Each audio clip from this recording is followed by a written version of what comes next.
शिवसेना, कांग्रेस और एनसीपी साथ चुनाव नहीं लड़ेंगे।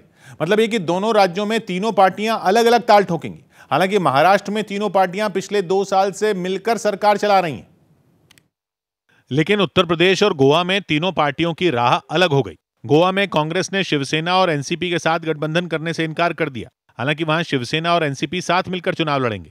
रही बात यूपी की, तो वहां भी तीनों पार्टियों के बीच गठबंधन नहीं हो सका। गोवा में तो हम 10 सीट लड़ेंगे, 10 हो गया है। यूपी में 50 सीट लड़ेंगे। इस बारे में जब मुंबई कांग्रेस के नेता भाई जगताप से बात की गई तो उन्होंने गठबंधन का मामला आला कमान पर छोड़ दिया। हमारे आला कमान ने इस बारे में बिल्कुल सोचा होगा और शायद उसका फायदा पार्टी को होगा। वहीं एनसीपी ने गोवा में गठबंधन नहीं होने पर कांग्रेस को जिम्मेदार ठहराया। गोवा में हम लोग चाहते थे कि कांग्रेस के साथ बैठकर साथ में चुनाव लड़ा जाए।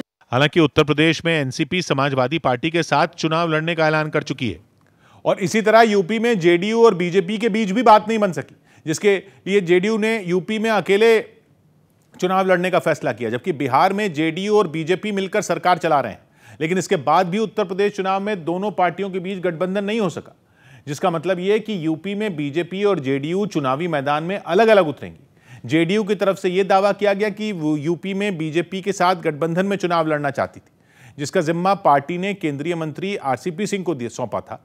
लेकिन बीजेपी के साथ कोई बात नहीं बन सकी, जिसके बाद जेडीयू ने उत्तर प्रदेश में अकेले मैदान में उतरने का फैसला किया। खबर है कि 18 जनवरी को लखनऊ में जेडीयू ने पार्टी पदाधिकारियों की एक बैठक बुलाई है, जिसमें यह तय किया जाएगा कि उत्तर प्रदेश में पार्टी कितनी सीटों पर चुनाव लड़ेगी। हालांकि सूत्रों के मुताबिक जेडीयू यूपी में 35 से 50 सीटों पर उम्मीदवार उतार सकती है। नहीं, भाजपा के साथ हमारा तालमेल नहीं हो पाया, इसलिए जनता दल यू ने अपने बलबूते पर अकेले चुनाव में जाने का फैसला किया है।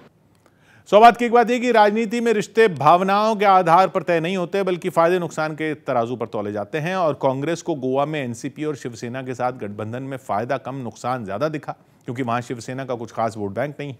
जबकि एनसीपी ने पिछली बार 1 सीट जीती थी, लेकिन गोवा में एनसीपी के इकलौते विधायक ने भी बीजेपी का समर्थन कर दिया था।